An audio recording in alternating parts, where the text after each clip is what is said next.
Trade protection includes policies which benefit domestic producers by limiting foreign competition. For example, tariffs are taxes on imports which raise their price, making them less competitive, which increases quantity demanded for domestically produced goods, which have become relatively more competitive. Export subsidies are another example of trade protection. By subsidizing exports, their price falls, making them more competitive in foreign markets, which means demand for domestically produced goods increases that way too. Quotas are when a physical limit is placed on a particular import. The 10,000 car limit on Japanese auto imports would be a quota, for instance. Putting a legal limit on how much can be imported will also increase demand for domestically produced goods. The point of protecting domestic producers is that it will decrease unemployment, increase real GDP, and have a positive impact on the trade balance. Imposing tariffs on imports raises their price by this much.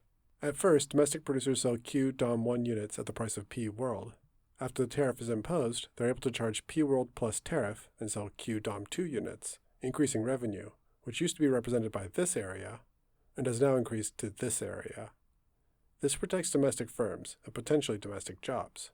Consumers are now consuming less, as they used to import Q-DOM1 Q1 and now only import Q-DOM2 Q2. So while they consume more domestically produced goods, they consume less overall.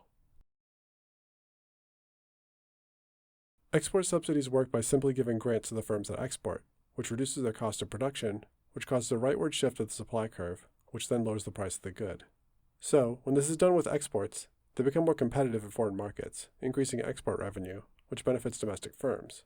This policy can also be used for trade protection when firms that produce domestically produced alternatives to imports are subsidized, as consumers will switch from consuming imports to the newly subsidized and therefore cheaper domestically produced good.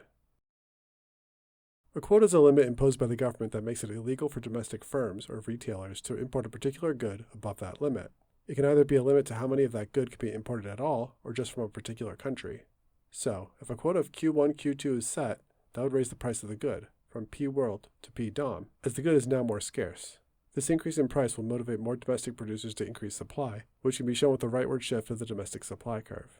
Now, domestic producers sell their good at P-DOM, and they sell 0, Q1, Q2, Q3 units of it, as now only Q1, Q2 is how much can be legally imported. Free trade is simply the absence of trade protection. Those who advocate for it would support getting rid of policies like tariffs, export subsidies, and quotas. By getting rid of tariffs, for instance, we would lower the price of imports, which hurts domestic producers but benefits consumers as price falls and quantity demanded increases. This is why getting rid of trade protection policies is more allocatively efficient. Government interventions create deadweight losses, while letting markets freely operate allows for more consumer needs to be met with limited resources. Deadweight loss can be represented on this diagram with these two triangles. Before the tariff, the consumer surplus was this large triangle. After, it's this smaller triangle. So, this much is lost by consumers, but the government gets this rectangle. As this is tax revenue, the height being the per unit tax, and the length being the number of units of the good that are imported. Finally, this bit goes to domestic producers, as the producer surplus has increased, leaving these two triangles, which are just lost. Free trade benefits consumers as it allows for lower prices and more variety. Lower prices directly benefit consumers, as lower prices increase their real incomes, which means they can consume more. But also, it helps keep inflation low, which is a macroeconomic objective.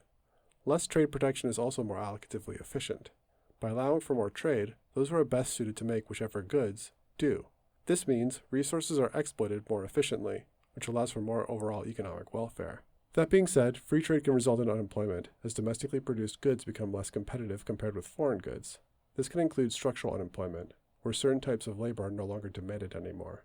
For example, free trade has shifted many manufacturing jobs away from the US and Europe and towards East and South Asia. Also, being overly reliant on trade can put a country in a precarious position. Being reliant on others for necessary imports makes a country vulnerable, but being overly reliant on exports puts you at the mercy of others as well, as you're dependent on foreign markets. Finally, trade can be a problem, and perhaps trade protection can be a solution, for countries which are experiencing persistent trade deficits, which can result in a balance of payments crisis, where necessary imports can no longer be financed. A country cannot continuously import more than it exports forever, as that would mean they're consuming more than they're producing. If free trade is resulting in persistent trade deficits, then they are experiencing a structural deficit, and the country might need to abandon free trade in order to adopt an industrial policy that can make their companies more internationally competitive.